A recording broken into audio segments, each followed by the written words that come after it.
الغوث الغوث خلصنا من النار يا غوث الغوث خلصنا من النار يا رب. بسم الله الرحمن الرحيم. الحمد لله رب العالمين، والصلاة والسلام على سيدنا محمد وأهل بيته الطيبين الطاهرين. اللهم صل على محمد وآل محمد وعجل فرجهم.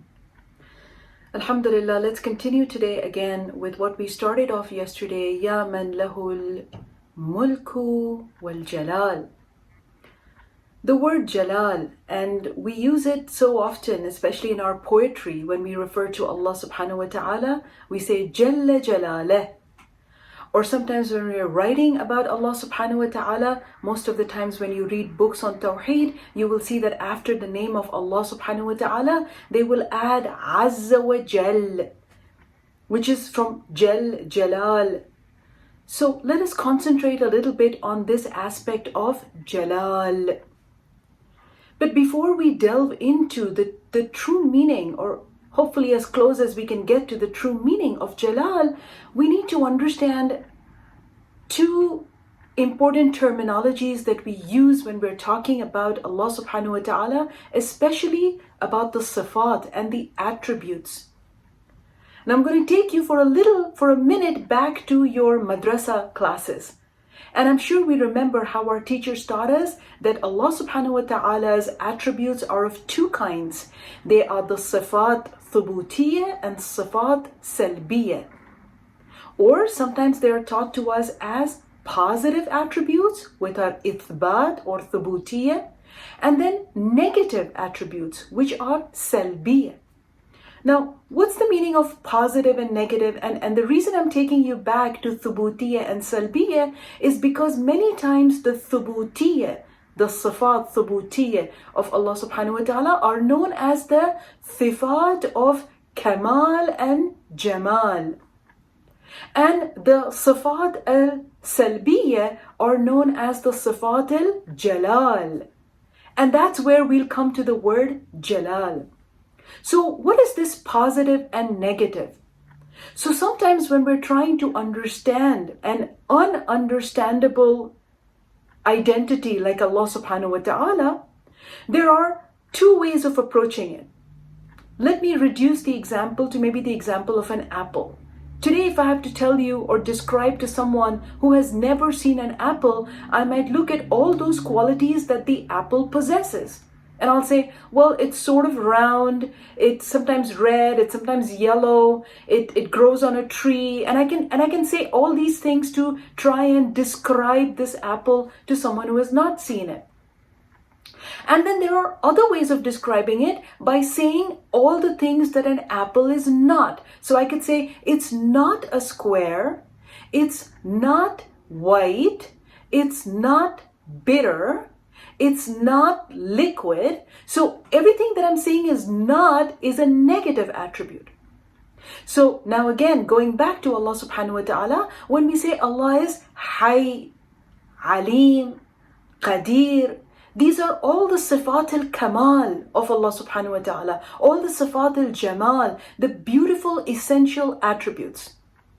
And when we say Allah is ghayr mar'i, He cannot be seen, there is no hulul, Allah does not enter or leave a position, then these are all sifat that are salbiyya or negative, or we call as sifat al-Jalal. One last thing before I come back to what is the meaning of Jalal, and that is that for Allah subhanahu wa ta'ala, there is nothing like an added attribute or an external description. All attributes of Allah subhanahu wa ta'ala, all the 99 names that we think of Allah subhanahu wa ta'ala, they are all a part of His essence. They are sifat al-dhat, sifat al-ain.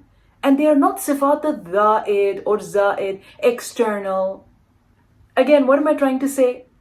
Let me give you an example. See, when I was born, when humans are born, they're born with an X amount of ability and an X amount of knowledge. Limited amount of abilities and limited amount of knowledge. When a baby is born, they're not able to do much, they don't know much. But gradually, from external sources, their abilities increase and their knowledge increases. So there's a growth in their abilities and there is a growth in their knowledge. But when we think of Allah subhanahu wa ta'ala, nothing like this happens to Allah subhanahu wa ta'ala. Allah is Kamal. All His attributes, it's not like one day Allah is Khaliq and one day Allah is Razik and one day or in one situation Allah is Ghafir. No, all the attributes of Allah subhanahu wa ta'ala are with Him, are essentially His at all times and all places. Maybe I've complicated this Jalal for you. So let me just come back to the easy understanding of what is Ya man lahul Mulku wal-Jalal. So Jalal, for a very easy understanding and a simplistic rather understanding, would be Jalal. When I say Allah Azza wa Jal, Jalla Jalala, it means that Allah is free from all limitations and all defects. Anything negative, anything defectuous that my mind can imagine, Allah subhanahu wa ta'ala is away from it, Allah is free from it. Any limitation that my mind can imagine, Allah subhanahu wa ta'ala is away from that. He is free from that. So Jalla Jalala, Jalal is to understand Allah subhanahu wa ta'ala as free from any defect or any limitation. Yet, although our kalima or Azza wa Jal reminds us that this is the meaning of Jalal, yet we find that within the different kinds of Islam or Islamic understanding and Islamic theology, people have put limitations on Allah subhanahu wa ta'ala, either theologically in their scholarly works or culturally. For example, let's think of that ideology within Islam which says that good people will see Allah on the Day of Judgment. Isn't this limiting Allah subhanahu wa ta'ala to a body, limiting Him to a place sitting on the throne? Now these are limitations. And Allah is reminding us in this dua of Jauwshan, Ya man lahul Mulku wal-Jalal. Cannot think of these limitations. We cannot put these physical limitations on Allah subhanahu wa ta'ala.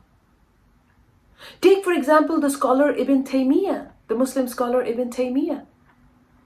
When one of his students asked him, what is this nuzul of your Rabb? You know, in the Quran you have that, your Rabb will, the descent of your Rabb, the nuzul of the Rabb.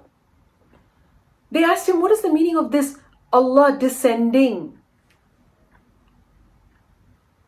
He was sitting on a chair in this class and he got down from the chair and he said, this is how Allah will descend on the Day of Judgment.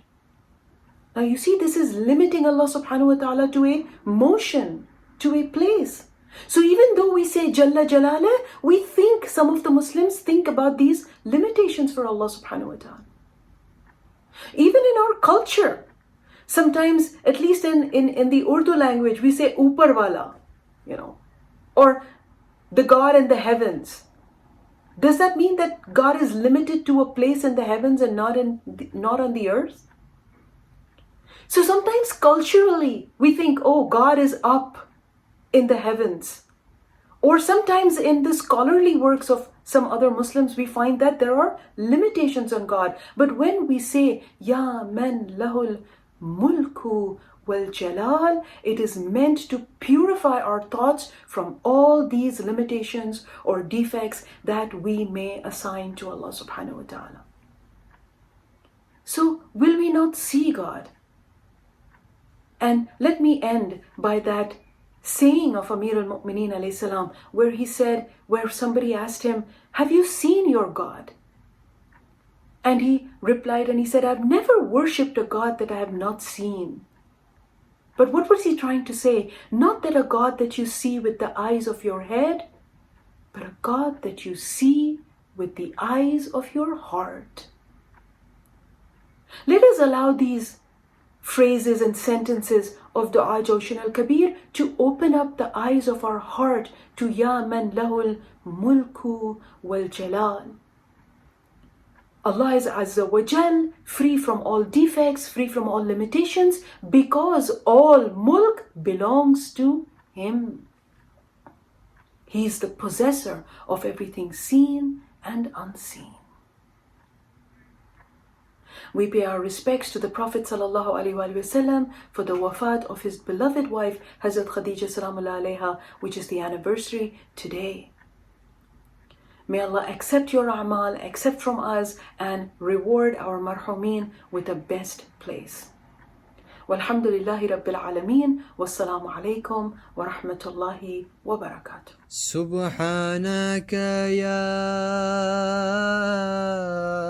la ilaha illa ant al-Ghaus al-Ghaus خلصنا من النار يا رب